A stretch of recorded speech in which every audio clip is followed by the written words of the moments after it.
ó, vamos lá. Então, alguns conceitos introdutórios. O que eu quero fazer na aula de hoje são duas coisas.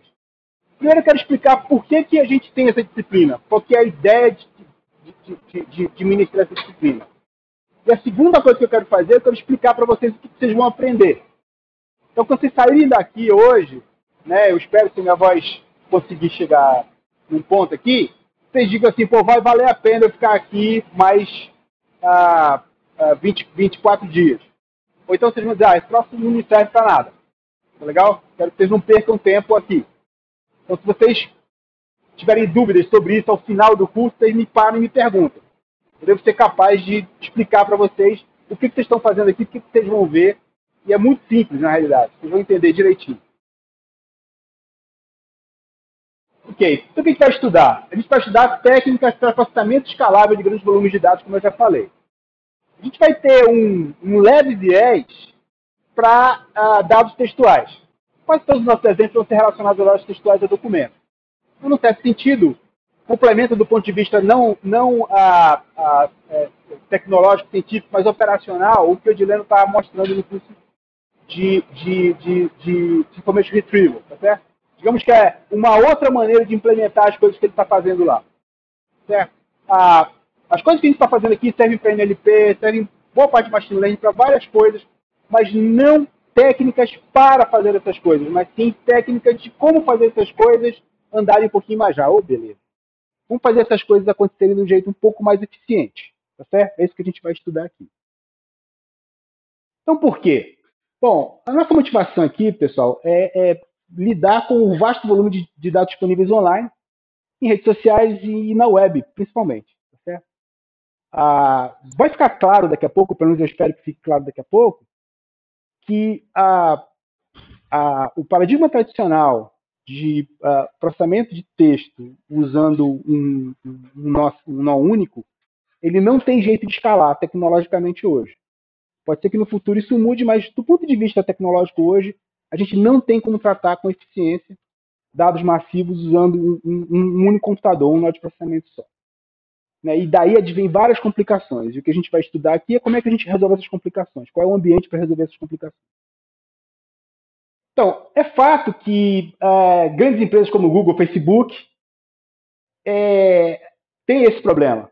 Certo? Claro, todo mundo sabe que essas empresas têm problema para lidar com volume gigante de dados. Mas, qualquer startup hoje, qualquer empresa de vários tamanhos, e não só da área de tecnologia, também tem esse problema. O fato é que, muito rapidamente, o volume de dados que a gente está produzindo, ele é produzindo e consumindo, né? Ele é de uma ordem tal que é difícil processar de maneira eficiente. Muito difícil processar de maneira eficiente.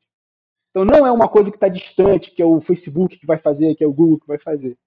Né? Mas as startups aqui onde o pessoal trabalha já tem esse problema no dia a dia. Né? Certamente já tem esse problema no dia a dia. As empresas já têm esse problema no dia a dia. Empresas de telefonia, empresas de mídia, todo tipo de empresa tem esse problema hoje. Esses problemas hoje a gente vai ver, vocês vão se identificar com eles. Vai ter alguns exemplos mais pra frente. Então não é uma coisa que está distante, que somente essas grandes empresas, grandes corporações têm problemas. Elas têm, claro, mas a gente já tem esse problema hoje. Vou dar um exemplinho para vocês que vai esclarecer o que eu estou falando. É o meu exemplo favorito lá do início do curso de banco de dados também. Quem aqui tem um HD com 1 tera ou mais em casa? Vocês já tentaram copiar esse 1 tera de um lugar para o outro? Vocês acham que isso vai ser rápido ou devagar? Por que é devagar? Tem 1 tera lá armazenado, né? Você consegue pagar para ter 1 tera. 2, 3. Eu tenho lá em casa de 2 tera. Cheio de filme oficial.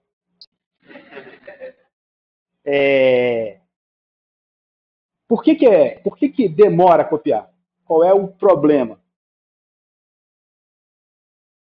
Que tecnologia? O quê? Tecnologia, essa resposta na prova sabe que é meio, né? Se valer 5 é meio. Isso. Né? O problema é a largura de banda. Né? A gente tem capacidade de processamento grande, de armazenamento grande. A gente até consegue processar, se a CPU for muito rápida, mas a gente não tem largura de banda suficiente para fazer esse dado mover de um lugar para o outro. Isso é essencial entender. A gente vai ver por que isso é um problema grave, certo? Que atinge qualquer um de nós. Também a gente está preocupado de analisar dados de comportamento de usuário, ser capaz de processar com um tempo razoável dados gerados pela interação de usuários com sistemas online. Vocês imaginem, por exemplo, o volume de dados que cada um de nós gera diariamente no nosso telefone celular, né? Ou o volume de dados que o nosso computador gera quando a gente está acessando diariamente o site da web, no nosso trabalho diariamente. Já pensaram, por exemplo, o volume de dados que um editor de texto gera, um editor um IDE de programa gera? Se eu quiser, de alguma maneira, utilizar esses dados para extrair conhecimento, eu devo ser capaz de processar esse volume de dados. Isso é cada indivíduo, né? Aqui nessa sala, acho que deve ser o quê? Uns 40. O que já multiplica por 40 esse volume. Se a gente pegar a universidade inteira, a cidade, o país, a gente já passa por uma escala, rapidamente, a gente passa por uma escala difícil de lidar, que está indo aí para a casa dos tera ou petabytes. Então, qualquer website ou aplicativo de moderado sucesso pode registrar a atividade de seus usuários e, em pouco tempo, obter dados em quantidade muito além da análise manual. Todo mundo acho que já passou por experiência de estar lendo uma matéria de um jornal e o cara, ou no Twitter, ou em qualquer lugar, e o cara assim, lendo 5 notícias, eu cheguei à conclusão que... Não chegou à conclusão de coisa nenhuma, né? 5 notícias. Então não dá para a gente concluir nada lendo pouca coisa manualmente. A gente precisa de volume para poder tirar conclusões. O volume de dados pode ser tão grande que é simplesmente descartado por não ter condições de tratá-lo e utilizá-lo adequadamente. A gente, o Guilherme está ali, pode falar, né?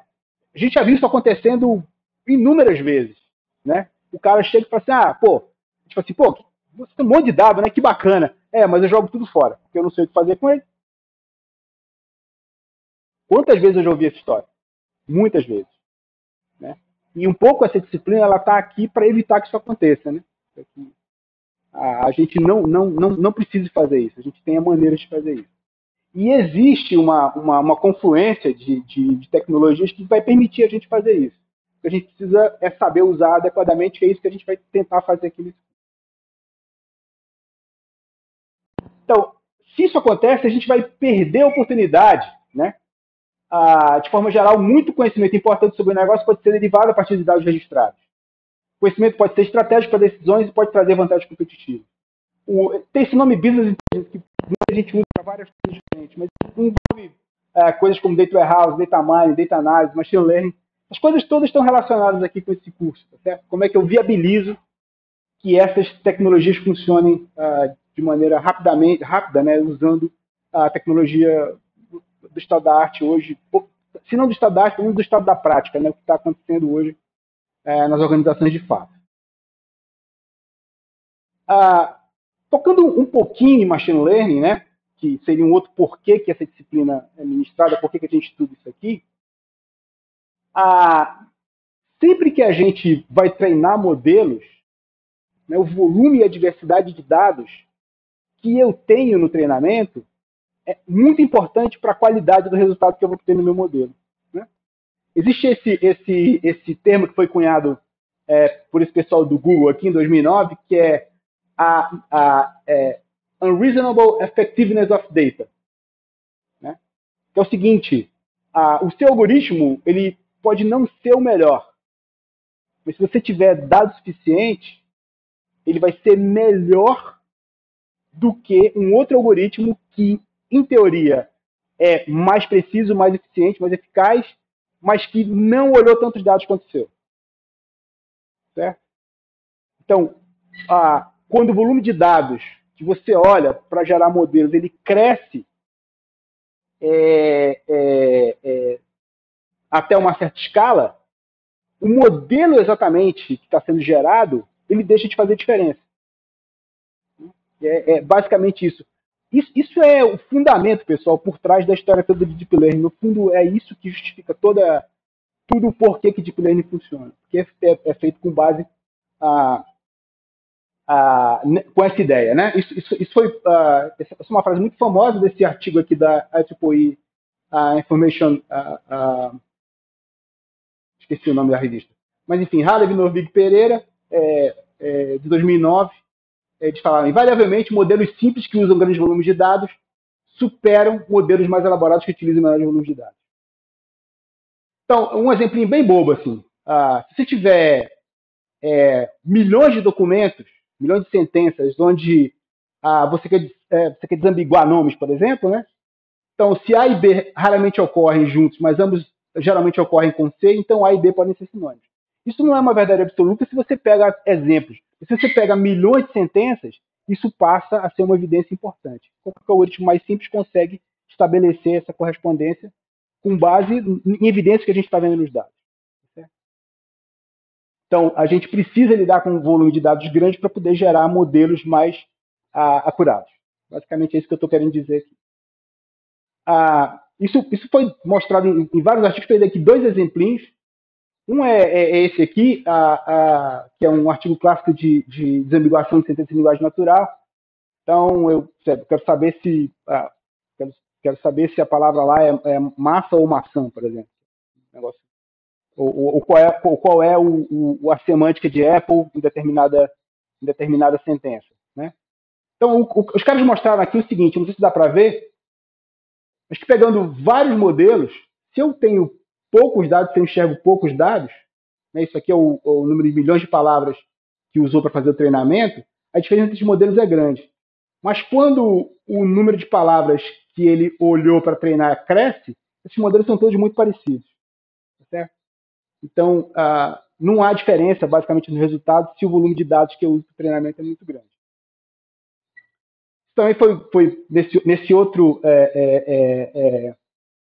artigo sobre Machine Translation, né? Pegou aqui dois algoritmos, esse Kenneth Day, que é um cara do estado da arte, e o cara publicou um artigo chamado Stupid Backoff. Assim, é um algoritmo fuleiro, mais eficiente. Mas, quando eu aumento, né, o volume de dados de treinamento, para várias coleções diferentes, esses caras eles se comportam iguais. Aqui tem diferença, mas quando o número vai subindo, os algoritmos são os mesmos, para várias coleções. Então, isso é para mostrar que mais dados fazem diferença, então a gente precisa ter maneiras de lidar com grandes volumes de dados para poder ter resultados bons, independente dos algoritmos que a gente está usando. Beleza. Bom, eu vou poupar vocês aqui desses números, mas aqui tem vários números sobre o que estou chamando aqui de Big Data, né? O que é grande. Tem vários números aqui do Google, do Yahoo, do eBay. Não vou passar por aqui para a gente ganhar um tempinho. A Facebook, a Amazon. Alguns dados aqui de observatórios científicos. Mas esse aqui eu quero mostrar para vocês. O produto ele é o Vivo Ads. Ele é um produto da Vivo. Então, o que esses caras fazem? Em 2013, eles anunciaram uma parceria com uma empresa desconhecida, ninguém sabia quem que era, onde eles iam minerar os dados demográficos dos usuários para tentar oferecer como produto conhecimento sobre o que o usuário gosta, o que ele faz, por onde ele anda, que tipo de serviço ele usa. Né? Então, isso virou o tal do Vivo Ads.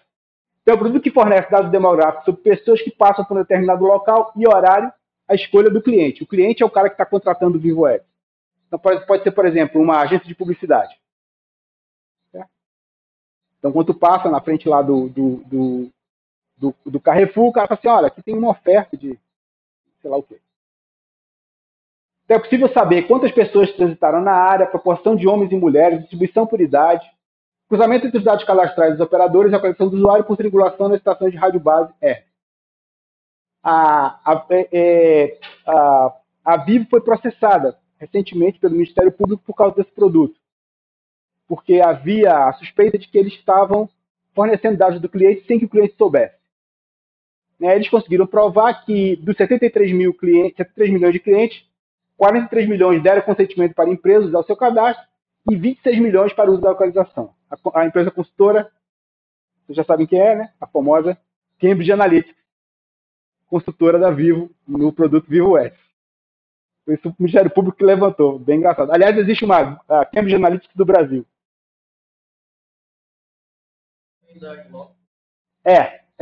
Só que a Inloco, ela coleta os seus dados.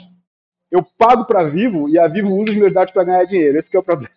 Então é um pouquinho diferente da Inloco. A Inloco coleta os dados. Bom, pelo menos até onde eu sei, né? Mas a Vivo é um pouquinho diferente. É porque eu pago para a Vivo para me fornecer e ela usa os meus dados para isso aí. Então o Ministério Público achou feio isso aí. E aí foram futricar e acharam esse negócio. Mas o meu ponto aqui não é essa fofoca, não. A fofoca é legal, mas não é esse meu ponto. Meu ponto aqui é o seguinte: vocês percebem a importância, primeiro, o volume de dados que isso aqui gera, né? Todo mundo tem celular, todo mundo anda por aí, todo mundo gera esses dados. Né? Então, não dá nem pra gente... Como é que a gente vai ter esse volume de dados, esse monte de gente no celular, e a gente não vai fazer nada com isso? Se eu fosse a Bíblia, eu estava preocupado com isso também. Né? E o que eu quero que vocês pensem nesse momento é o seguinte: dentro do meu trabalho, do meu dia a dia, ou das coisas que eu quero fazer no futuro, ou do meu projeto de graduação, mestrado e doutorado, poxa, será que eu consigo fazer isso também? E o que eu queria é que nessa disciplina vocês entendessem que isso está ao alcance da gente, tá certo? Que não é nada assim do outro mundo. Você não precisa da Cambridge Analytics para fazer isso. Basicamente, tá certo? Com o que a gente conhece de algoritmos, e às vezes coisas muito básicas mesmo de algoritmos, e com o que a gente vai conhecer aqui sobre o modelo de computação de alto desempenho que a gente vai estudar, principalmente o Spark, essas coisas são muito viáveis, certo? Muito viáveis, são quase que triviais, certo? Uma vez que a gente entende como é que as coisas funcionam. Então é esse o ponto aqui, tá legal? Por isso que eu mostrei esse exemplo melhor do que o Google, melhor do que o Yahoo, porque é uma coisa muito do dia a dia, certo? A gente começa a pensar assim, poxa, mas o que eu podia fazer num shopping? O que eu podia fazer aqui dentro da universidade? O que eu podia fazer num monte de coisa, dado que eu tenho esse volume de dados grande? Tá legal? É basicamente isso que eu quero que vocês pensem aqui. Alguma pergunta aqui agora, pessoal? Estão muito calados. Legal. Bom, agora vamos lá. Voltar para aquele ponto lá do HD que eu estava conversando com vocês. Então, esses conjuntos de dados de terabytes, eles são comuns. E volumes na ordem de petabytes começam a surgir com muita frequência. Certamente aqueles dados da Vivo, eles são da ordem de petabytes. Aliás, ontem eu ouvi hoje de manhã, eu ouvi o ministro do interior, não lembro mais. É o cara que cuida do Bolsa Família. Certo? E ele falou hoje um negócio muito interessante. Quando o cadastro do cidadão que está recebendo o Bolsa Família é feito, o sistema não consulta a base da Receita Federal. Então, se o cara paga imposto, significa que ele recebe um determinado valor que justifica o pagamento do imposto, e não é pouco, sim, é pouco, mas não é tão pouco. Então o cara não faria jus ao Bolsa Família. Mas hoje pode ser que exista muita gente que recebe Bolsa Família e paga imposto de renda, o que não faz sentido nenhum. Porque, teoricamente, o cara não teria renda para pagar. Né? Então, para vocês verem como é que há um potencial muito grande de fazer as coisas funcionarem direito, né? Se a gente souber como. Parece que o problema é mais jurídico do que técnico, tá? Porque a Receita tem a base que é fechada, papapá. De qualquer maneira, é um negócio louco isso, né, cara? Realmente pra gente, né, que é de computação, é inimaginável um negócio desse, né? Pra mim é... Bom, então, o que está acontecendo? A nossa capacidade de gerar dados está rapidamente superando a nossa habilidade de processar dados que está armazenando. Aquele negócio do HD é um exemplo disso. Que a gente vai encontrar aí no dia a dia. Pior do que isso, o aumento da capacidade de armazenamento está sobrepujando as melhorias de largura de banda. Dos anos 80 para cá, a gente tem visto um aumento muito grande na capacidade de armazenamento dos dispositivos, mas não tem sido acompanhado pelo aumento da largura de banda dos dispositivos. Então, isso é muito difícil você ter um bom desempenho nesse caso. Muito difícil mesmo. Então, como a gente já viu no caso do HD lá, está difícil até mesmo ler os dados que estão sendo armazenados. Então, a capacidade dos discos passou de dezenas de megabytes na metade dos anos 80 para alguns terabytes hoje em dia. Por outro lado, a latência e a largura de banda melhoraram relativamente pouco.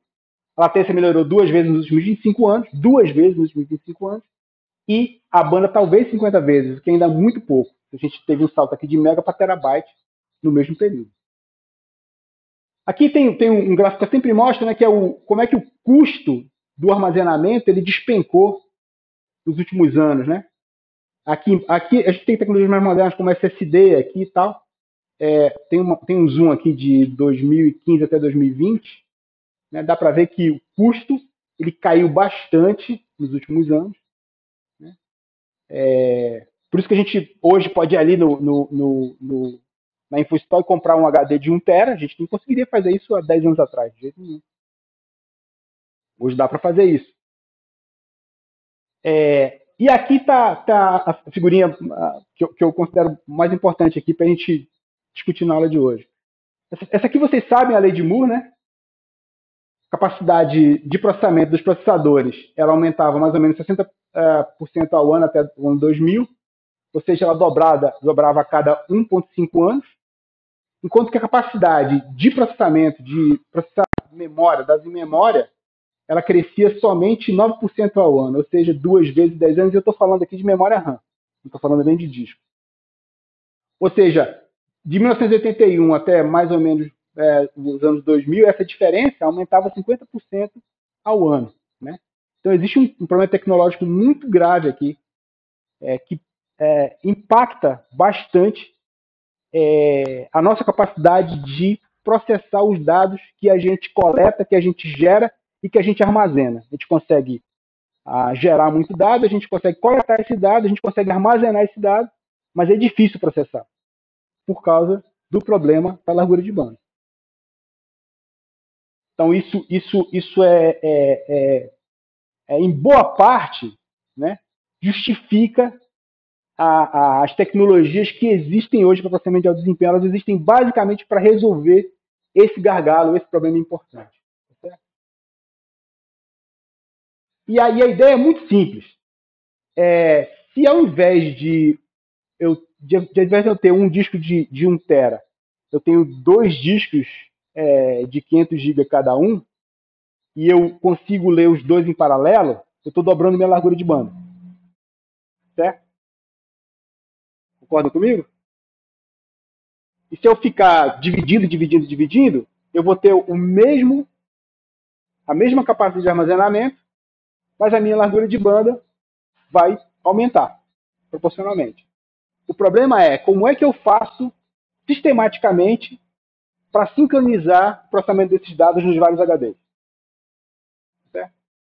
Em suma, é isso que a gente vai estudar, assim, de maneira bem grosseira, é como é que a gente viabiliza essa ideia. Certo? Vamos chegando lá devagar. Legal, então como é que a gente vai tratar esse problema, né?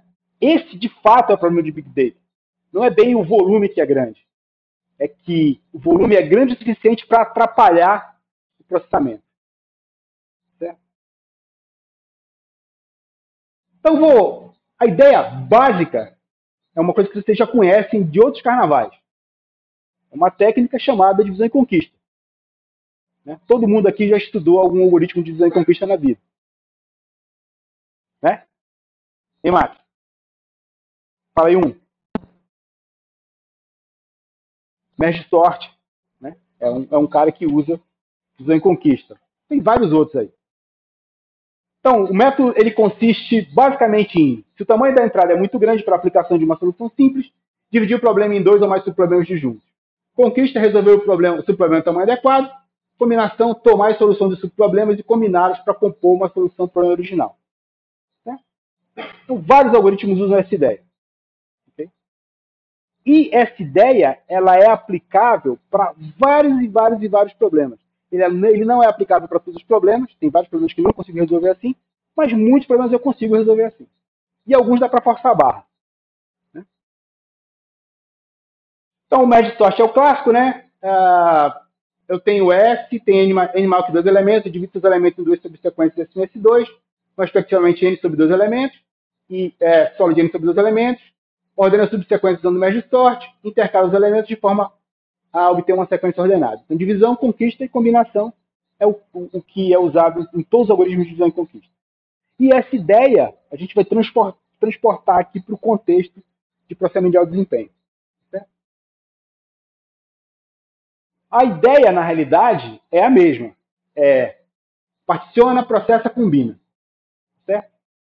Só que, ao invés de a gente processar cada pedaço do trabalho, que a gente está dividindo em pedaço 1, pedaço 2 e pedaço 3, e a gente processar cada pedaço sequencialmente, como seria feito numa máquina sequencial, a gente processa cada pedaço, né, em uma unidade de processamento diferente, que a gente está chamando aqui de worker. E a gente assume mais ou menos que esses caras são iguais e que a gente consegue processar cada pedaço do mesmo tamanho no mesmo tempo. De tal maneira que não vai ter muita diferença entre o tempo que um levou para processar e que o outro levou para processar. Essa hipótese, ela não é uma hipótese super realista, mas ela é ok, para a gente começar a conversar. E afinal de contas, eu vou combinar essas coisas aqui, certo? No resultado. Então, isso aqui é executado no tempo T0, tudo isso aqui é executado em paralelo no tempo T1, ou seja, eu posso processar isso ao mesmo tempo que isso, ao mesmo tempo que isso, né? E depois eu combino esse resultado de alguma maneira. Certo? Então, eu estou falando aqui de dividir em 3 pedaços, mas obviamente eu posso dividir em quantos pedaços forem necessários. Eventualmente, o número de unidades disponíveis para processar ele vai ser menor do que o número de pedaços que eu tenho para processar. E o problema todo é como é que eu gerencio essa divisão, como é que eu gerencio o particionamento, como é que eu gerencio o processamento e como é que eu gerencio a combinação. Certo? Embora a gente pudesse fazer isso, o próprio programador, o que a gente está falando aqui são de ambientes que permitem que a gente que isso aqui seja feito com um grau de abstração alto, muito próximo da linguagem de programação. É isso que a gente vai, de fato, estudar aqui nesse curso. Certo? Para que a gente possa fazer essa divisão e conquista em paralelo sem ter que se preocupar com os detalhes de como é que essas coisas são executadas. Okay? Ambientes, então, de processamento de dados que permitem que a gente faça isso sem se preocupar com detalhes de implementação. Assim como o sistema operacional. Né? A gente não sabe bem como é que o sistema operacional acessa coisa. A gente sabe, né? Como é que acessa coisa no disco, etc. Como é que faz paginação, como é que faz escalonamento. Mas a gente, quando está programando, a gente não se preocupa muito com isso. Então é mais ou menos o mesmo tipo de coisa que a gente vai ver aqui. Né? Qual é essa máquina, qual é esse ambiente de processamento que permite que a gente faça isso sem ligar muito para os detalhes e mesmo assim a gente consegue projetar o nosso algoritmo, a nossa solução, pensando nessa máquina, nessa nova máquina, né, para realizar a nossa tarefa. Okay? É essa a ideia. Daqui a pouco eu vou mostrar que máquina é essa. Tá bom? Alguma pergunta até agora? Está ficando mais abstrato agora, né?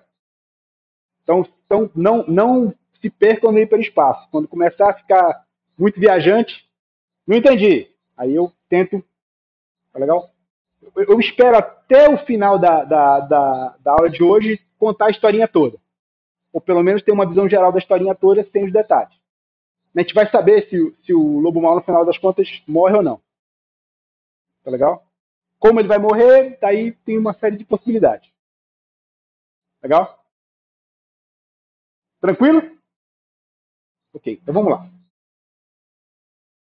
Bom, então a gente já sabe que o que a gente quer fazer é distribuir o trabalho para melhorar o desempenho.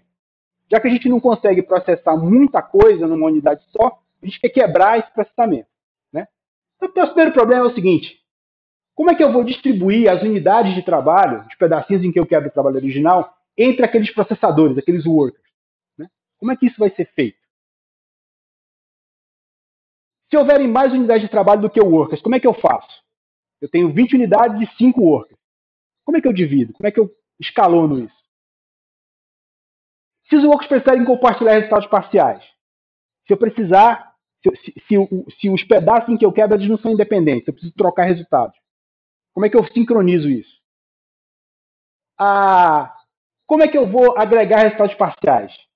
No meio do processamento, eu quero gerar um resultado parcial que vai ser entregue para um worker para ele trabalhar, etc. Como é que eu gero esses resultados parciais? Como eu vou saber se os workers terminaram? Né? Tem um monte de carinha processando, sei lá, memory fault, que aconteceu e esse cara não terminou. O que eu vou fazer com isso? Como é que eu garanto que eu consigo, apesar disso, eles não terminarem, eu consigo entregar o meu resultado? Se os workers morrerem, então o worker funciona numa CPU, né? Alguém passou, chutou o cabo da CPU ou queimou um componente, como é que eu faço para resolver isso?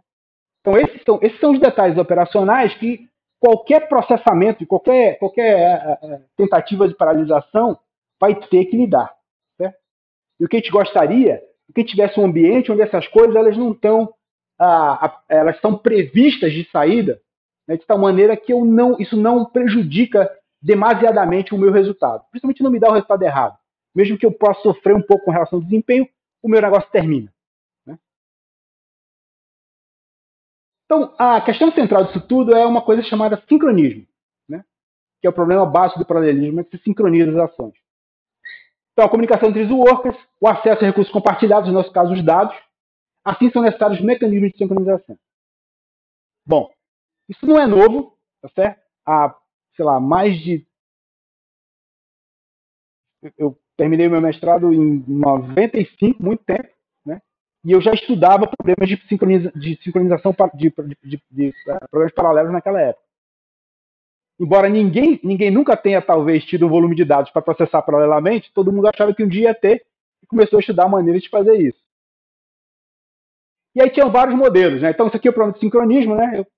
Eu tenho um recurso compartilhado que é esse cruzamento, um monte de gente tentando usar esse recurso, como é que eu sincronizo isso, né? Essa foto está no livro do Jimmy Lin, e ela é de São Paulo. Ela é do cruzamento lá em São Paulo. E eu Tiradentes. Bom, primeiro, esses workers, né, já revelando um segredo, né, o segredo que vocês já devem ter intuído, eles são caras que rodam em computadores independentes. Né? Então, eu não sei em que ordem vai ser executada. Quem que é o primeiro que vai executar, quem é o segundo que vai executar. Eu não tenho essa ordem. Eles podem interromper um ao outro, por exemplo, para pedir dado um do outro. Eles podem precisar trocar resultados parciais. Eles podem acessar dados compartilhados em qualquer ordem. Soluções clássicas para essas coisas. Geralmente é usado aí, né? Vocês já estudaram isso nos operacionais. Mecanismos de sincronismo, como semáforos, locks, barreira de sincronia. Né? São coisas que a gente estuda, monitores, né? A gente estuda em sistemas distribuídos, ou mesmo em redes de computadores e sistemas operacionais, para resolver o problema de sincronismo. Problemas clássicos que a gente encontra aqui: deadlocks, live locks, race condition, aí, jantados filhosos, barbeiro dormente, moral da história. Isso aqui é muito, muito, muito complicado. Certo? Ambientes que lidam com tudo isso aí são inerentemente complicados de se resolver. E durante muitos anos, né, eu diria 20, 30 anos, tentou-se arrumar soluções para esses problemas. O que acontece, pessoal, é que modernamente são ferramentas tradicionais para isso. Modelos de programação compartilhada, Pthreads. Eu não sei se o Edileno programou em Pthreads, mas eu tive esse desprazer, né, quando eu fazia. Estava pensando em Pthreads? Ah, tá certo. Troca de mensagens com MPI, né? Ferramentas tradicionais para isso, padrões de projeto, mestre de escala, produtor consumidor, filtro de compartilhamento, que todo mundo sempre usou para isso. Na prática, concorrência é difícil em geral. Né? Não tem nada de simples disso aí. Ainda mais quando ocorre em larga escala, falhas são esperadas e os componentes eles interagem. Né? Então isso é difícil de fazer. E o debug disso, não precisa dizer, é infernal. Então, problemas. Várias soluções muito específicas para determinados problemas. Bibliotecas dedicadas com aplicação limitada. Autodependência do programador, que tem explicitamente que gerenciar tudo. O que o pessoal, digamos, na segunda metade dos anos 2000 entendeu? Cara, existe uma grande classe de problemas, um monte de problemas, e esses problemas geralmente são relacionados à análise de dados, que eles não têm essa complicação. Eles não são tão complicados assim. Eles não têm todos aqueles problemas e fenômenos que a gente estuda quando a gente está preocupado com sistemas distribuídos clássicos. Então, apareceu aí o que é o problema típico do Big Data. Né? Você itera sobre um grande número de registros, extrai algo de interesse de cada registro, distribui e ordena resultados intermediários, agrega resultados intermediários e gera uma saída final. Esse template do problema típico de Big Data gerou a seguinte reflexão. Poxa, se essa classe de problemas ela é muito comum e a gente vai daqui a pouco discutir se ela é realmente comum, por que a gente não pensa em um modelo de processamento, uma arquitetura que prioriza esse tipo de aplicação, ao invés de tentar abarcar uma quantidade muito grande de questões de sincronia que na prática não ocorre? Certo? Uma pergunta importante, pessoal, e já vem daí uma limitação importantíssima das tecnologias que a gente vai estudar aqui, é que elas não resolvem tudo. Elas resolvem uma classe específica de aplicações. Né? E acontece que, isso é parte do que a gente tem que discutir aqui hoje, que essa classe de aplicações ela é muito representativa e muito grande hoje em dia. Tudo que tem a ver com analítica tem a ver com essa classe de aplicação. E aí o que a gente vai estudar aqui se aplica. Certo? Ou seja, tem uma infinidade de problemas aos quais as coisas que a gente vai estudar aqui não se aplicam. Mas existe uma série de aplicações práticas, uma série de problemas práticos aos quais se aplica sim. Certo? Vamos tentar refletir um pouco aqui sobre isso. Daqui a pouquinho vamos fazer um exercício sobre isso aqui. Está aqui o nosso exercício. Então vamos lá, vamos lembrar aqui. Ó. Vou iterar sobre o número de registros. Certo? De cada registro eu vou extrair alguma coisa de interesse. Eu vou distribuir e ordenar os resultados intermediários e vou agregar os resultados intermediários. E vou gerar a saída final. Um exemplo muito bobo. Né? Eu tenho o registro do que cada usuário comprou na minha loja no mês de dezembro. Certo? E o que eu quero gerar é a média do que os meus usuários compraram. Okay? Se eu tiver isso numa tabela, eu rodo isso num comandinho SQL e puff, entrego o resultado rapidamente. Certo? Mas vamos fingir aqui que a gente tem 1 trilhão de registros. Não dá para a gente carregar isso num banco de dados relacional, daí roda uma consulta SQL. Vai demorar muito a fazer.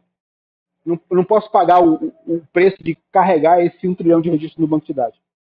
Eu quero tentar processar isso sem carregar. Vocês concordam comigo que eu consigo fazer isso usando exatamente esse template, passando uma vez só nos dados? Ou seja, eu pego cada registro, né, que é o grande número de registros, eu extraio o valor da compra, certo? Extraio o valor da compra. De alguma maneira, acumulo esse valor e depois agrego os resultados intermediários para fazer a soma ou a média, o que eu quero, e depois eu gero a saída final. Certo? Vejam que eu só tenho esse resultado depois que eu passo por todos os registros. Tá certo? Vejam que um índice de um banco de dados ele não ajuda aí. Vocês entendem por que o índice não ajuda? Para que serve o índice? Para localizar um registro dado uma chave.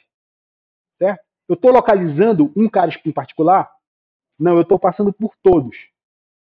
Então não adianta ter índice aqui. Não vai resolver. Certo? Aliás, eu posso até usar um índice para isso, mas o que eu vou fazer é gerar um padrão aleatório de acesso e vou me ferrar todo. O padrão sequencial de nenhum registro atrás do outro é muito mais rápido. Certo? Se eu pegar, olha só, se eu pegar esse 1 trilhão agora, certo? E espalho por vários discos, né? Vamos supor que eu coloque 1 bilhão em cada disco.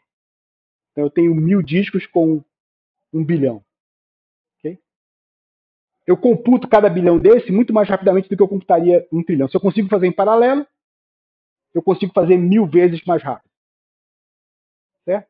E aí depois basta pegar os resultados intermediários de cada bilhão, né? E fazer o quê? Distribuir e ordenar resultados intermediários e depois agregar os resultados intermediários para ter o resultado final. Certo? Se eu for capaz de fazer isso, eu consigo melhorar 1000 vezes o desempenho da minha aplicação. Nesse exemplo simples. Certo? Legal? Então, esse negócio da média funciona. Okay? Valeria para média por, sei lá, por sexo, para qualquer coisa que fosse uma agregação. Qualquer coisa que eu consigo fazer com uma agregação em SQL, eu consigo fazer dessa maneira. Concordam comigo, basicamente? Eventualmente vou filtrar uns caras, eventualmente vou agregar de outro jeito, mas com uma passada, usando esse ciclo, eu consigo fazer. Okay? Então eu já consigo substituir um sistema relacional com grande vantagem usando essa coisinha que eu estou explicando aqui para vocês. Mas vale para outras coisas? Vamos tentar raciocinar aqui. Vocês entenderam qual é o ciclo? Vamos lá de novo. Iterar sobre o número de registros, extrair algo de interesse, distribuir, ordenar os resultados intermediários, agregar os resultados intermediários e gerar a saída final. Legal? Vamos pensar aqui em alguns problemas relacionados a texto, processamento de texto. Então, seja uma coleção de milhões de documentos formado por palavras e considere que cada documento é um registro. Certo? Então, eu vou pegar cada documento, para mim, é um registro. Beleza? Agregação. Eu quero responder o seguinte: quantas vezes cada palavra ocorre em uma coleção de documentos, nessa coleção? Dá para usar aquele ciclo? Quantas vezes cada palavra ocorre? Então eu vou lá, extraio as palavras, cada vez que uma palavra ocorre, eu conto 1. Certo? Eu posso fazer isso sequencialmente, mas se eu distribuir essa coleção em vários workers, eu consigo paralelizar isso. Sim? Consigo aplicar aquele ciclo exatamente do jeito que está. Aquele loop. Tudo bem? Agora eu quero indexar. Uma outra tarefa. Eu quero gerar uma lista de documentos em que cada palavra ocorre. É o mesmo processo, só que em vez de eu contar, eu vou gerar na saída uma lista. Uma lista invertida nesse caso. Dá para ver que eu consigo usar o mesmo ciclo? Agora vamos uma outra. Mineração de padrões. Eu quero gerar uma lista das palavras que mais ocorrem com cada palavra. Dá para ver que o ciclo é o mesmo? Sim? Agora o mais dificilzinho. Eu quero gerar um modelo de linguagem de n-gramas baseado na coleção de documentos. Eu quero todos os n-gramas de tamanho n igual a 5, por exemplo. Dá para ver que o ciclo é basicamente o mesmo em todos esses problemas? Se a gente for olhar em mineração de padrões, por exemplo, de compras, a ideia é a mesma. Certo? Em muitos casos, geração de dados de treinamento vai ter o mesmo ciclo. Então, o ponto que eu estou querendo mostrar aqui é que esse template de um problema típico de Big Data ou tarefa típica de Big Data, ela é limitada, não é sofisticada, mas é muito frequente, muito recorrente, muita gente tem esse problema. Certo? Ocorre com muita frequência isso. Quando eu quero processar dados da web, coletados de redes sociais, gerados por usuários. Certo? Todas essas tarefas de analisar esse volume de dados, eles envolvem mais ou menos esse ciclo. Né? Talvez com filtragem, talvez combinando ciclos desses, eu executo um, depois eu executo outro sobre o resultado, mas é a mesma coisa. Tá legal? Eu poderia fazer isso tudo com SGBD? Poderia. Eu carregaria os dados e executava. Mas não é necessário. E, aliás, nem é a melhor opção. Como a gente vai ver depois. Certo? A gente vai ver isso na próxima aula com mais detalhes. Até esse ponto aqui, eu quis dizer duas coisas. Primeiro, a gente está limitando assustadoramente o número de coisas que eu consigo fazer com que a gente vai aprender nessa disciplina. Não serve para tudo, não é geral, não é a bala de prata, não é o salvador da pátria.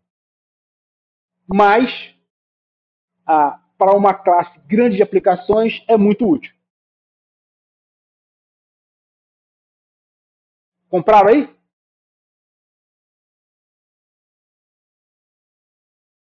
Beleza.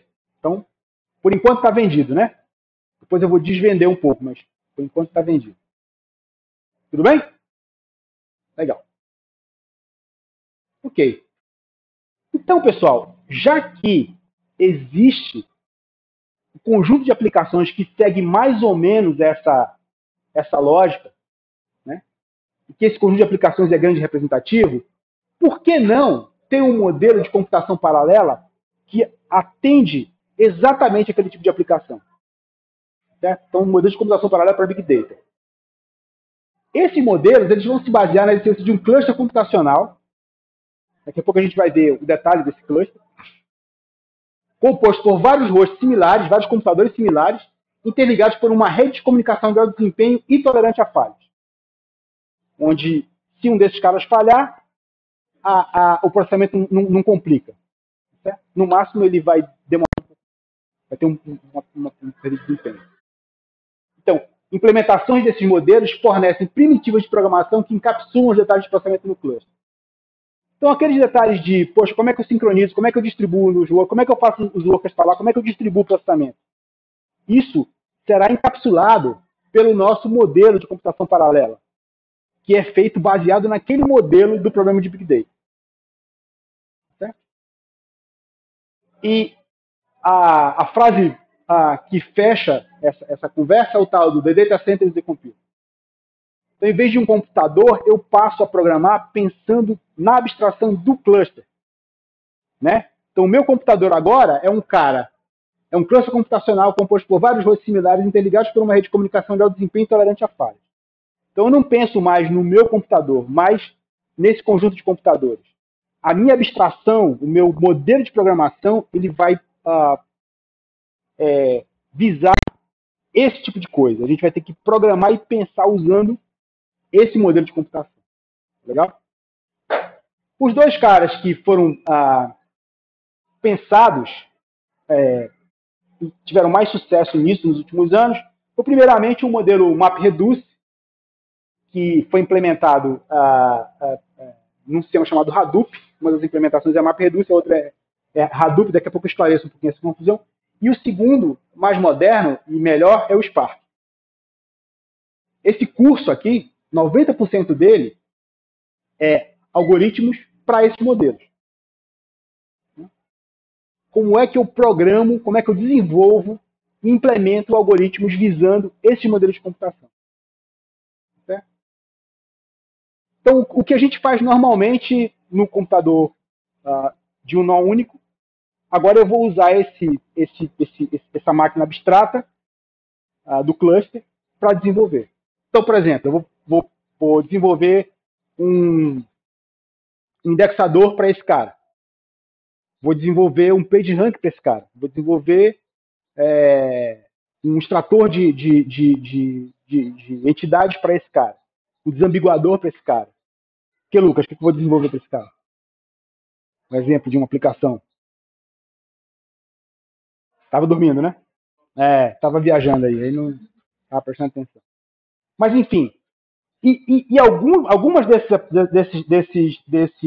algoritmos são algoritmos clássicos que a gente já viu aqui. Por exemplo, como é que eu faço um BFS usando um cara desse? Né? Como é que eu faço um BFS usando um sujeito desse aí? Porque, eventualmente, eu vou ter um grafo grande, eu quero minerar esse grafo e eu preciso de um BFS para isso. Como é que eu faço um BFS usando esse cara? Fala, meu. Como é que é? É uma possibilidade, mas eventualmente eu vou ter menos nós do que o workers necessários. Então tem uma série de complicações aí para ser resolvido, mas tudo bem. Legal? Então assim, em vez de pensar, eu tenho uma CPU, eu rodo isso, depois aquilo, como é que eu espalho a minha computação? É basicamente isso. Fala, Henrique. Como é que é? Por exemplo. Mas a gente vai estudar isso. Na realidade, a classe de algoritmos que a gente consegue implementar usando esse tipo de modelo de computação é muito ampla. Tá certo? Então, o que eu queria hoje conversar com vocês, a gente vai andar um pouquinho mais aqui, mas era basicamente essa a ideia. Vou dar um pouquinho mais de detalhes. Mas o nosso curso é isso, né? Como é que eu desenvolvo e implemento algoritmos para esse modelo de computação, tá? E esse modelo de computação é um modelo de computação capaz de executar esse tipo de ciclo de operação. Iterar sobre o número de dados, extrair algo de interesse, distribuir e ordenar resultados intermediários, pegar resultados intermediários e gerar a saída final. Sempre várias vezes isso aqui. Então os modelos eles são preparados, tanto muito mais o Spark é um pouquinho mais sofisticado, mas no fundo é a mesma coisa, tá? Ele segue, ele é capaz de tratar corretamente problemas desse tipo.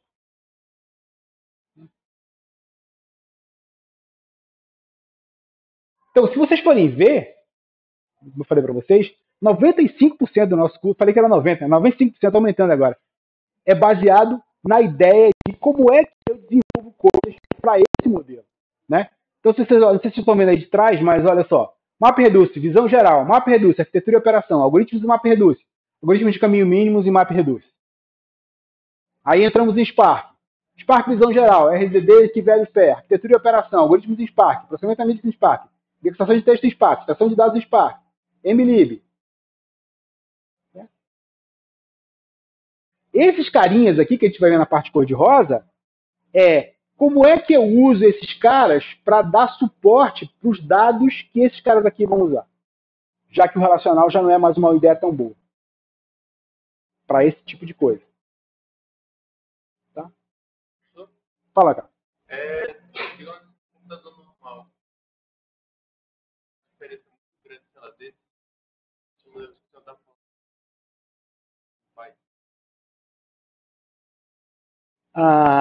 Tem, porque, vamos lá, um exemplo bem simples.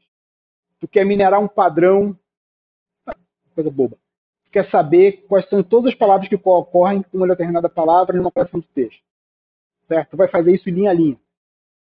Basicamente linha a linha do texto, sentença a sentença, documento a documento. Não precisa sentença a sentença. O que tu vai fazer em cada sentença é a mesma coisa, exatamente a mesma coisa. Certo?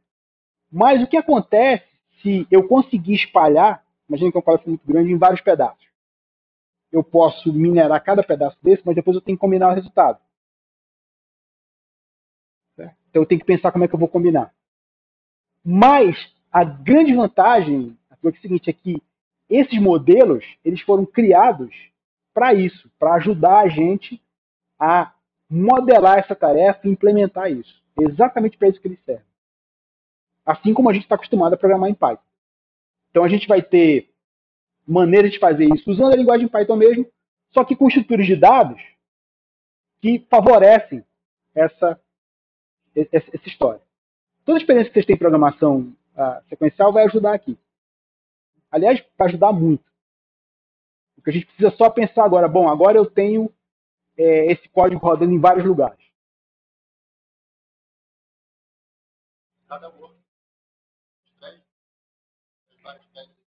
Pode acontecer isso, porque, veja, o mesmo computador ele pode estar rodando várias tarefas. Então, o fato de eu conseguir multiprocessar esse computador vai ajudar não só o meu programa, mas todo mundo que está programando. No fundo, para o sistema operacional daquele nó específico do cluster, é mais um programa rodando. Certo? O que eu sei, o que esse cara sabe tem um troço aqui, eu vou fazer. Mas a inteligência de como é que eu distribuo e como é que eu junto depois, ela é do teu programa, utilizando a máquina de processamento, o Hadoop ou o Spark. Certo? Não tem. Elas nem sabem o que estão fazendo. Certo? Então, é essa frase aqui, ó. Cadê? O computador é o data center, não é o computador. O novo computador é um monte de computadores. O meu nível de abstração vai para esse lado.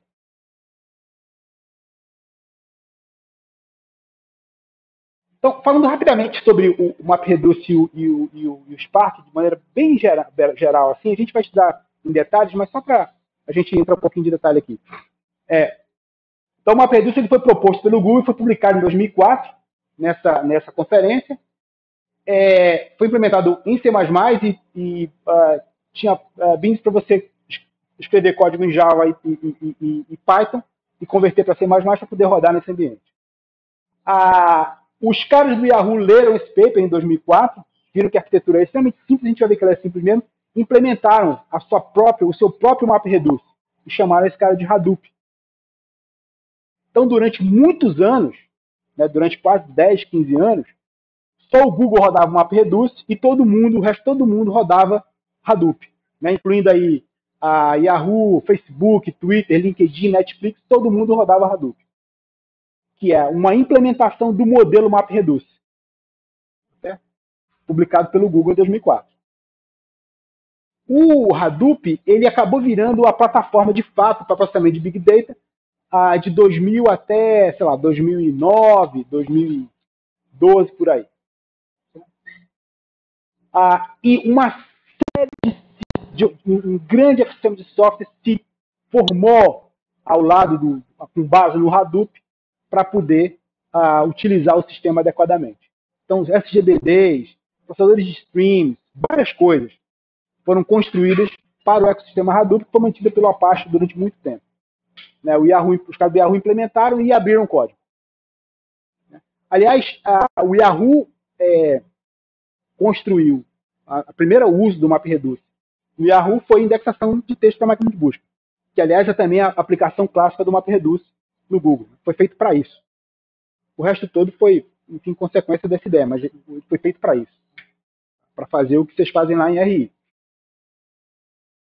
Bom, o Spark ele estende o MapReduce, né?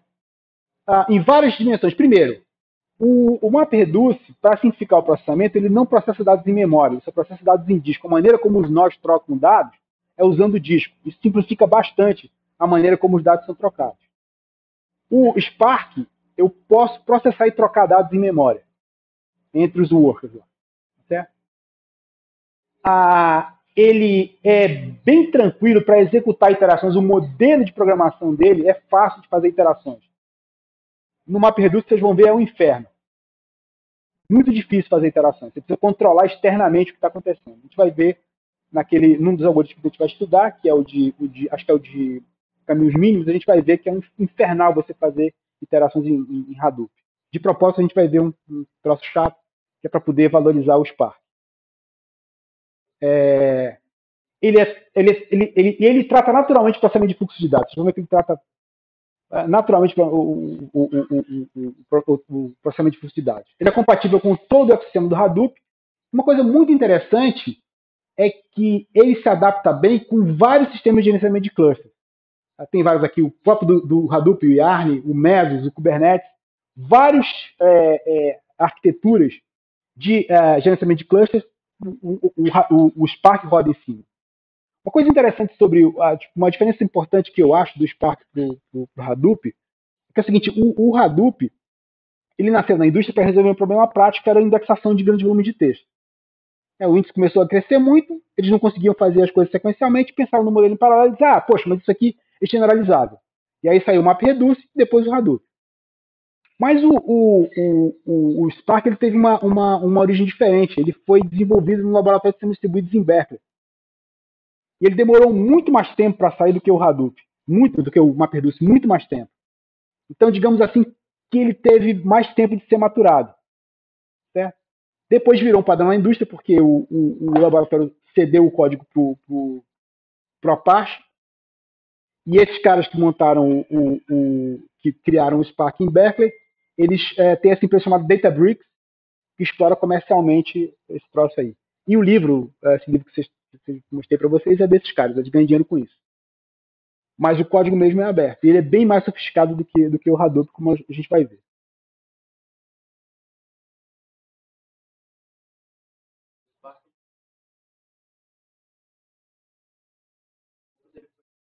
Na realidade, não é que ele tenha nascido dentro do ecossistema Hadoop.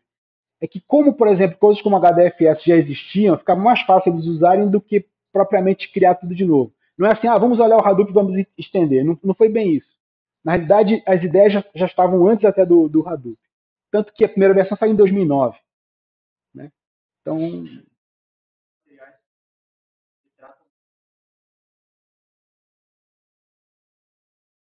Uhum. Beleza. Ok. Então tá. Sim, é totalmente compatível com o ambiente Hadoop. Certo? Isso é muito importante para poder herdar coisas que existiam antes. Mas vocês vão ver que é muito mais tranquilo e simples fazer coisas em Spark do que em Hadoop. Bom,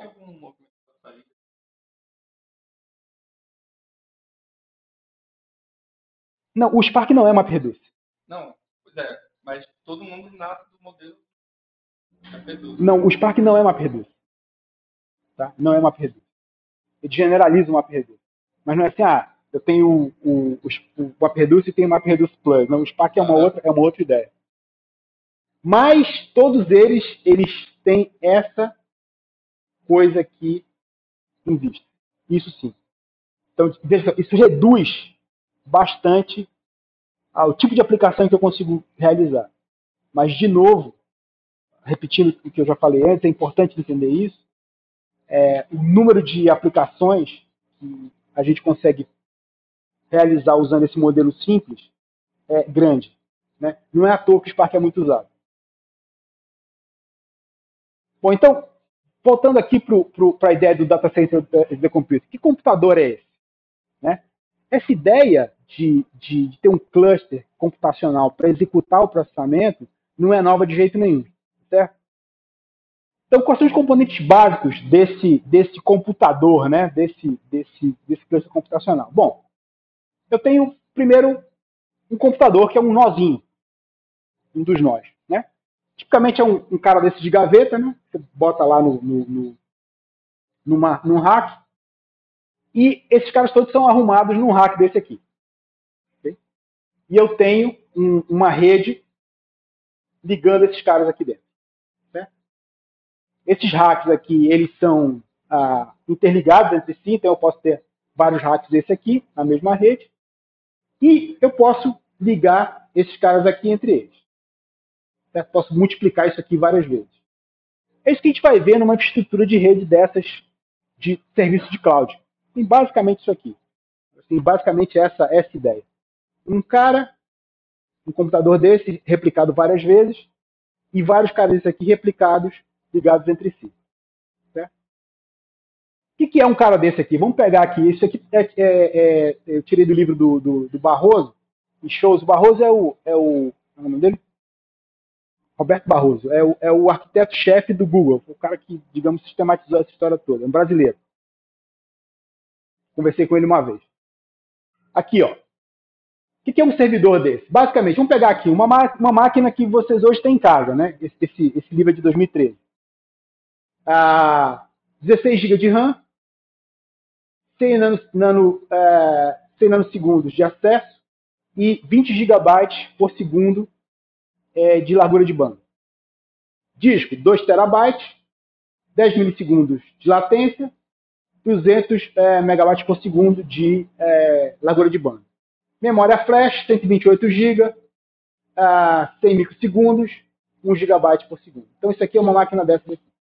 Uma máquina dessa vocês têm, talvez tenha notebook aí igualzinho a isso aí. Aqui na sala. Em casa, lá no escritório de vocês, deve ter uma maquinazinha parecida com essa.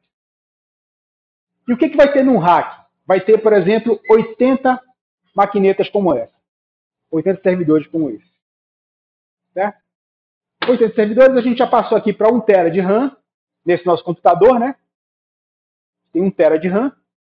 E que esse é 1 TB de RAM? É esse 16 vezes 80 servidores. Certo? A gente tem 300 milissegundos agora de latência e 100 megabytes. Esse 100 megabytes de largura de banda é a largura de banda da rede interna aqui. Então não tem como melhorar isso. Certo?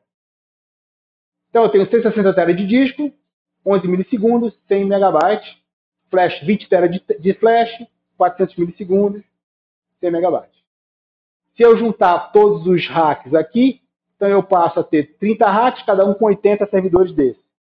Então eu passo para 30 terabytes de RAM, 4.8 petabytes de disco, 600 TB de flash. Então é essa máquina aqui. que a gente tá, esse é o nosso computador, vamos dizer assim. Certo? Claro, a gente nunca vai usar 80 servidores. Talvez a gente vai usar 10, 20, 5, sei lá, 8, o que já vai dar diferença. Mas isso aqui seria uma arquitetura dessas que a gente está falando, né? Um computadorzão. Agora, vejam que ele é completamente, digamos, escalável. Eu posso dobrar isso aqui ou diminuir isso aqui tirando o rack, botando o rack. Mas o modelo é o mesmo. Então, se a gente for olhar aqui, o que acontece com a latência, a banda e a capacidade? A capacidade, então, ela aumenta, né? Local, da RAM local, disco local, DRAM local, para o rack, para o data center, aumenta, né? A banda ela diminui, mas veja que ela não diminui dramaticamente, embora isso aqui seja escala logarítmica, e a latência ela cresce, o que é ruim. Se a gente for ver aqui a nível dos três níveis de armazenamento, RAM, flash e disco, também eu tenho uma queda na largura de banda, mas eu tenho tenho um aumento do número de operações que eu consigo realizar por segundo, diminui, né, que é o bandwidth. Aqui o número de bytes que eu consigo ler por segundo e a latência aumenta. Mas veja que ela fica, digamos, a escala, né, que varia bastante. Então, tudo aqui é uma questão de trabalhar no nível de abstração. A gente trabalha hoje nesse nível de abstração, né, na máquina de von Neumann. A gente tem uma CPU, a gente tem uma memória principal, a gente tem o sistema de entrada e saída. A gente está acostumado a programar para essa máquina. Certo? O que os arquiteturas de alto desempenho, como Hadoop e Spark, me permitem é programar para aquela arquitetura, né? Para essa arquitetura agora. Pensando nessa arquitetura. Então, a ideia é que a infraestrutura computacional e o ambiente de programação ela esconde dos desenvolvedores problemas como race condition, bloqueios. Não é necessário preocupação explícita com confiabilidade, tolerância à falha. A gente vai separar o que é o que eu quero fazer, do como é que eu vou usar essa máquina para fazer isso. O desenvolvedor especifica a computação a ser realizada e o arcabouço de execução gerencia o processamento de fato em tempo de execução.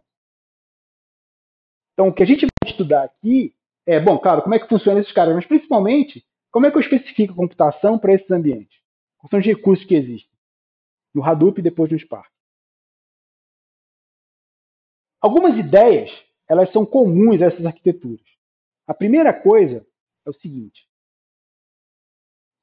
scale out, not up. Ou seja, ao invés de eu ter máquinas grandes, poucas máquinas grandes, eu tenho muitas máquinas pequenas para dividir o processamento. Certo? Essa é a primeira ideia. A segunda ideia é mover o processamento para os dados e não o contrário. Essa ideia, para mim, é a mais interessante. Se você tem um volume grande de dados, né, mover esse volume de dados grande de um lado para o outro demora muito. Mas se eu tenho um pedacinho de código, né, algumas linhas de código que executam, por exemplo, a extração das palavras de uma sentença, eu mover esse código para vários processadores rapidinho. Certo? Até porque o mesmo código vai executar sobre todos os pedaços dos dados. Né? Então, em vez de mover os dados para o lugar onde serão processados, eu movo o processamento para o lugar onde estão os dados. Né? Isso faz muito mais sentido se a gente for pensar. Porque o código, obviamente, é muito menor do que os dados, já que a gente está lidando aqui com Big Data. Acessar os dados sequencialmente, evitar acesso aleatório. Também é outra ideia muito importante. O máximo possível, eu vou evitar de fazer acesso aleatório. Eu vou tentar processar sequencialmente. A escalabilidade deve ser simples e eu vou assumir que há falhas. A arquitetura tem que estar preparada para assumir que o processador vai dar pau, a memória vai encher, a máquina virtual Java vai encrencar por causa de garbage collection. Isso vai acontecer, é da vida. O programador vai errar. Então, primeira coisa, nenhuma máquina individual é grande o suficiente. Então, o que é melhor? Um cluster pequeno de grandes máquinas, ou seja, 16 máquinas de 128 núcleos, ou um grande cluster de máquinas baratas, 128 máquinas de 16 núcleos. Então, a ideia é que o scale-up é melhor do que o scale-out. Então, a gente vai tentar ficar nessa arquitetura, 128 máquinas de 16 núcleos. Então, antigamente tinha essa ideia de que você tinha um grande supercomputador, né, com um montão de processadores, uma memória só, um barramento. Depois desse barramento quebrava, o que acontecia? Babau, né? Ou a memória quebrava. Então, a ideia agora é a gente ter isso aqui, né? Cada rack, por exemplo, nesse caso aqui, as maquininhas com CPU, memória e disco, um switch entre elas, uma rede de 1 GB entre o rack, os racks ligados e assim por diante. Vocês vão ver mais na frente que a arquitetura, tanto a arquitetura Spark quanto a arquitetura Hadoop, ela vai replicar o mesmo dado para vários discos desses aqui ou para vários lugares de memória. E eu vou processar redundantemente porque se tiver uma falha aqui, eu consigo rapidamente recuperar. A gente vai ver isso acontecendo. Quer dizer, a gente não vai ver acontecendo, tá certo? E quem vai cuidar disso é o ambiente subjacente, não a gente. A gente simplesmente vai dizer o que a gente quer que aconteça. É parecido com RAID, mas lembra que RAID são discos em paralelo. E a gente está falando aqui máquinas em paralelo. Então tem uma pequena diferença. Né? O RAID é uma unidade cheia de discos. E eu trato esses discos como discos independentes para evitar tolerância falha. É a mesma ideia, só que agora com máquinas. Tá? Porque assim como o disco, pode falhar também a CPU, pode falhar a memória, qualquer coisa.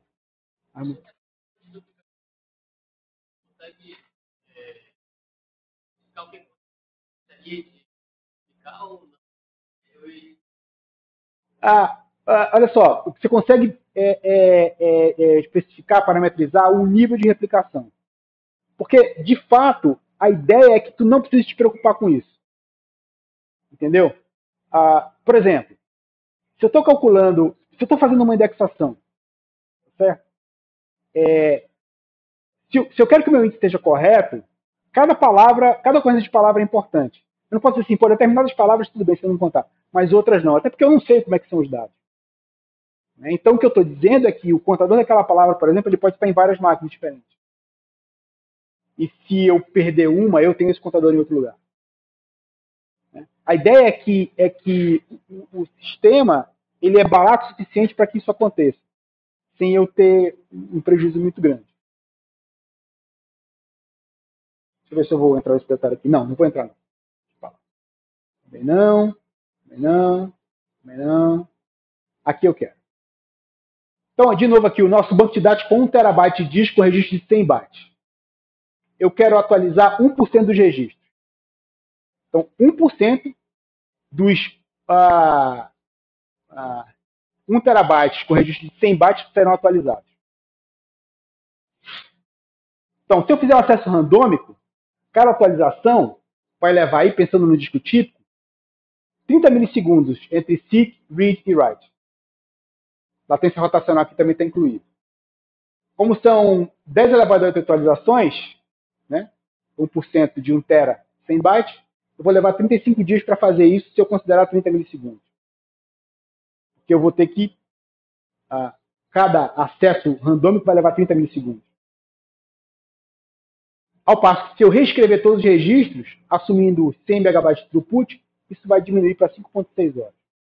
Então é muito, mesmo que eu não tenha que atualizar todos os dados, é mais fácil atualizar todos os dados. E só realmente atualizar o que eu tiver que atualizar. Porque eu vou evitar isso aqui. O seek. Então, sempre que possível, a gente vai evitar essa randômica. Então, o negócio das fases já falei aqui, né?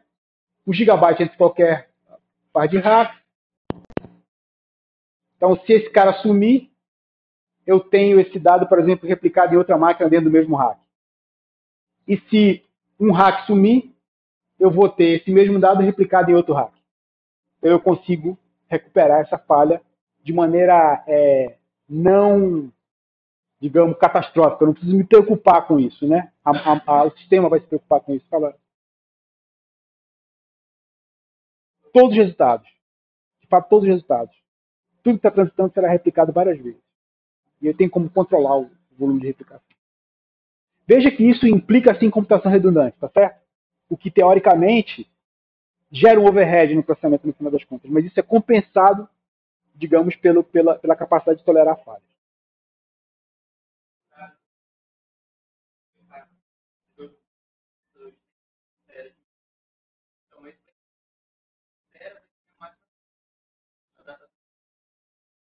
Não, vamos lá. Ah, sim. Peraí. É isso aqui, né? É isso aqui. Primeiro, eu não replico tudo em todos os lugares. Certo?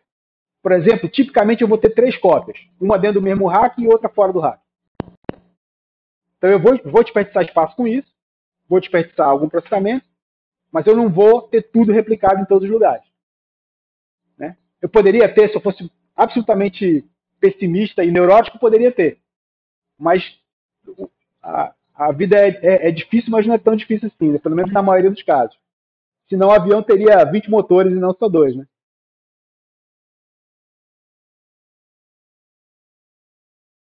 Quer dizer, o negócio já é mais paranoico do que avião, né? Que o avião só tem 2 motores. Né? Replica 3 vezes já. Legal. Estamos chegando aqui no final, tá, pessoal? A conversa de hoje.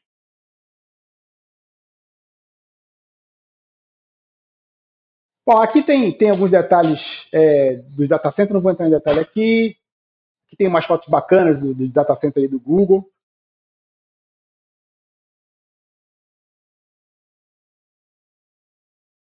Essa aqui eu gosto. Olha só. Essa aqui é da Huawei, né? Então, cada container desse aqui, ele tem um cluster daqueles, vários hacks daqueles ligados, certo? Quando eu pego vários caras desses e junto, eu escalo verticalmente o meu cluster. Ali na frente do ímpar tem um igualzinho a esse, não sei se vocês viram. Tem um exatamente igual a esse aqui em frente do ímpar. Agora não dá mais para ver que agora tem um muro, né? Mas antes dava para ver o bicho encostado lá, que é o data center lá do ímpar. Lá no LNCC, lá em Campinas, em Petrópolis, tem também uns 4 caras desse aqui, que é o tal do Santos Dumont. É uma máquina igualzinha a essa daí. E aqui, como é que eles fazem para resfriar, né? Hoje em dia coloca isso perto da água, né? A Microsoft afundou alguns aqui, ó, para poder resfriar os caras, né? Tem um acho que é do Facebook, que é no Alasca, né? Cara, que é a Estrela da Morte, né? Que é igualzinho o negócio lá do Star Wars, né? Isso aqui são alguns da Amazon, etc. Bom, aí tem um monte de foto aqui. Bom, enfim, só para terminar aqui, pessoal, contextualizar um pouquinho, isso tem a ver, na realidade, assim, a gente dificilmente vai conseguir montar uma infraestrutura dessa numa empresa, numa startup ou numa empresa de pequeno porte. Né? Então, o que acontece é que essas infraestruturas estão disponíveis para aluguel, né, nas nuvens. Então, tem aí a AWS, Azure, Cloudera, Rackspace, todo mundo fornece esse tipo de infraestrutura para comprar. Google, né? E já vem com a infraestrutura toda, inclusive com os ambientes de programação, MapReduce e Spark instalados para você usar isso aí. Né? Então, isso é muito convergente com a necessidade de processar em alto desempenho, né? E essa infraestrutura disponível. Né? Tem gente que insiste em montar data center, né? Por exemplo, aqui na UFAM, acho que uns 5 anos atrás, gastaram dinheiro aí com data center, né? Aí tudo que você tem que manter e botar dinheiro para nego programar e não sei o quê, no IMPA a mesma coisa. Na feitura, né? Acho que 70 milhões de data center lá, né? Tem uma propaganda da Amazon, não sei se vocês já viram, da AWS, né? Que é assim, amigo, como é que chama? Como é que é o negócio? Assim, amigo que é amigo, não deixe seu amigo montar um data center.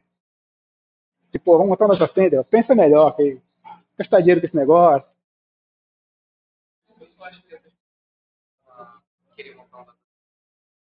Não, às vezes é isso mesmo, né? Que o cara acha assim que se o cara colocar os dados na nuvem vai ter problema de segurança, né? Isso eu acho até que é uma preocupação válida, mas eu não sei se vale a pena, assim, não sei se a noia é tão grande assim. Ah, não, mas é uma coisinha pequena, não deve ter nem gasto dinheiro com isso, né? É uma coisinha ridícula. Mas eu tô falando é o cara, né, compra tipo 100 máquinas. Assim, né? Porque isso tudo tem investimento, né, de segurança, de resfriamento, de energia, de gente que vai gerenciar e tocar. Esse custo todo tá pago, né? Assim, eu acho assim, e depois de 5 anos, ninguém quer mais nem olhar para a máquina, né? Porque já está tão defasada tecnologicamente que ninguém. Aí, vamos gastar dinheiro, vou comprar outra, para atualizar. Aí isso não tem fim, né? Então, é por isso que é mais interessante usar essas infraestruturas que tem aí. Porque está sempre atualizado, você não gasta dinheiro com essas coisas. Gasta dinheiro alugando, né? Mas, é, pô, eu não sei de nenhuma startup que monta um data center, por exemplo. Nem grande, nem pequeno.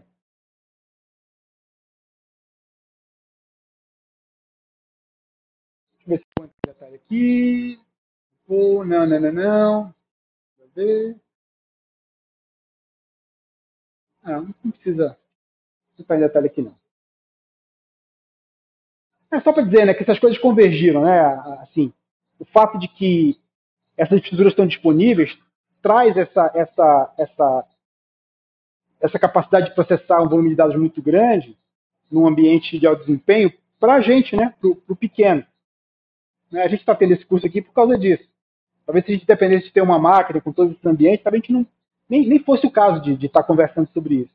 Mas é que é possível isso, a gente consegue, a preços módicos, né, alugar uma estrutura dessa e rodar nessas coisas sem muito trauma, né? Não precisa esperar 20 anos para construir uma estrutura dessa. Hã? A AWS é um ano de graça. É um ano de graça, né? Beleza, pessoal. Deixa eu acender aqui a luz, então. Por hoje tá legal, para a gente começar.